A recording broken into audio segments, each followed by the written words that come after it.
dua mesej saja. Saya ambil masa yang singkat saja.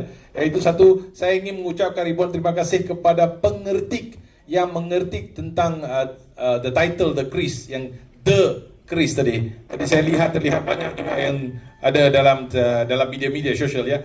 Saya ingin mengucapkan ribuan terima kasih kepada mereka sebab mereka lah yang menyebabkan the Chris ni jadi viral di Malaysia ni. Sebab tanpa mereka, media yang mainkan peranan mereka untuk menyokong, terima kasih juga, tak lupakan. Tapi apa yang terjadi adalah pengertikan menjadi satu landasan bagi kita untuk gambar ni jadi viral. Terima kasih kepada mereka. Tapi saya juga ingin menyampaikan satu mesej, iaitu The Chris, title The itu adalah The menunjukkan satu keunggulan yang paling tinggi dalam bahasa Inggeris.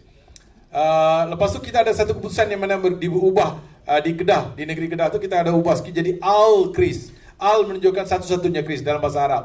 Jadi kami cuba gabungkan, tapi masa dan protokol dalam Finas tidak mengizinkan untuk mengubah apa-apa title. Jadi terpaksa letak juga The Chris. Maka kepada pengerti semua saya ucapkan terima kasih dan mohon maaf sekiranya The depan tu yang jadi masalah. Saya mohon maaf sebagai produser.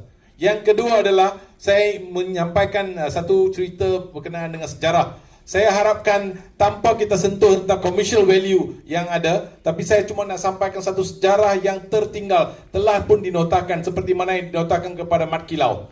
Jadi selepas pengambilan perfilman Mat Kilau, maka terkenallah pahlawan-pahlawan yang kita ada di Malaysia ni, yang sebelum ni. Dah pun kita lupakan. Tapi dengan ini, saya membawa balik kenangan kembali yang anda akan lihat sekejap lagi di antara gabungan antara Hantua dan sahabat-sahabat mereka. Maka dengan ini saya percaya anak-anak kita yang akan didik nanti, mereka kenallah sejarah tu apa dia. Jangan notakan sejarah. Terima kasih.